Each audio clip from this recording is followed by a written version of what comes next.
AP ముఖ్యమంత్రి చంద్రబాబు నాయుడు ప్రజల వద్ద నుంచి ఫీడ్బ్యాక్ తీసుకున్నారు అనేటువంటి వార్తలు వస్తున్నాయి. ఇది ప్రభుత్వం అందించేటువంటి పథకాల మీద, ప్రభుత్వ సర్వీసుల మీద ఎలా పనిచేస్తున్నారు, ఎలా జరుగుతున్నాయి, ప్రజలకు అన్నీ అందుతున్నాయా లేదా, ఏమైనా అవకతవకలు ఉన్నాయా, ఇలాంటి వాటి మీద ఫీడ్బ్యాక్ తీసుకున్నారనేటువంటి వార్తలు వినిపిస్తున్నాయి. దీని మీద చంద్రబాబు నాయుడు జూన్ 12 నుంచి ఆకస్మిక తనిఖీలు కూడా చేపడతారని, ప్రజలకు నాణ్యమైనటువంటి సేవలు అందించాలంటూ అధికారులకు ఆదేశాలు ఇచ్చినట్లుగా కూడా సమాచారం. ఇక్కడ వరకు అంతా బాగానే ఉంది. అయితే గత ప్రభుత్వం చేసినటువంటి తప్పుల్నే కూటమి ప్రభుత్వం కూడా చేస్తుంది అనేటువంటి వార్తలు వినిపిస్తున్నాయి. ఏంటి అంటే గత ప్రభుత్వం కూడా దాదాపు ఇలాంటి పనే చేసింది.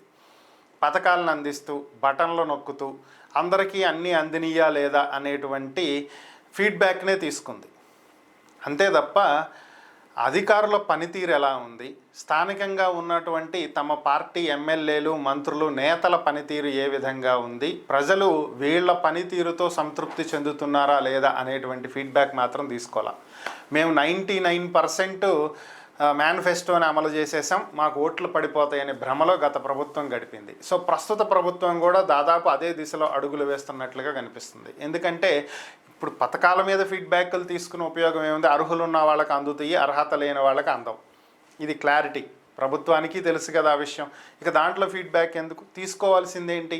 ఒకవేళ తీసుకున్నారనే అనుకుందాం, నాణ్యమైనటువంటి సర్వీస్ అందిస్తున్నావా లేదా, అధికారులు టైంకి స్పందిస్తున్నారా లేదా, ఇప్పుడు హాస్పిటల్స్, గవర్నమెంట్ హాస్పిటల్స్ లాంటి వాటిలో మందులు, డాక్టర్లు అందుబాటులో ఉంటున్నారా లేదా, సరిగ్గా టెస్టులు చేస్తున్నారా, మందులు ఇస్తున్నారా, ఇలాంటివి చెక్ చేసుకోవచ్చు, తప్పేం లేదు.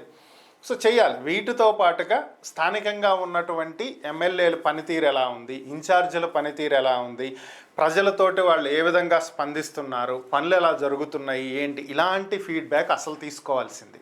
సో ఇది తీసుకుంటే దానికి తగినటువంటి చర్యలు చేపట్టగలుగుతారు. అప్పుడు నెక్స్ట్ ఎలక్షన్కి రిజల్ట్ బాగుంటుంది. ఇంకొన్నాళ్ల పాటు అధికారంలో ఉండాలి అంటే తీసుకోవాల్సినటువంటి ఫీడ్బ్యాక్ ఇది. దాన్ని వదిలేసి ఇంకేదో ఫీడ్బ్యాక్ తీసుకున్నందువల్ల, ఐవీఆర్ఎస్ కాల్స్ చేసినందువల్ల ఒరిగేదేం లేదు. ప్రజల దగ్గర నుంచి పార్టీకి చెందినటువంటి నేతల మీద ఫీడ్బ్యాక్ తీసుకుని చంద్రబాబు నాయుడు దాని మీద ఏదన్నా చర్యలు చేపట్టి ప్రజల్ని ఇబ్బంది పెడుతున్నటువంటి నేతలో, లేకపోతే అవినీతికి పాల్పడుతున్నారు అనేటువంటి నేతలో, ఇలా రకరకాల కారణాలు కంప్లైంట్లో ఉన్న వాటిని సెట్ చేస్తే, ఆ రోగానికి మందేస్తే అన్నీ సెట్ అవుతాయి. సో ఇది ఎప్పుడు చేస్తారనేదే చూడాల్సిన విషయం.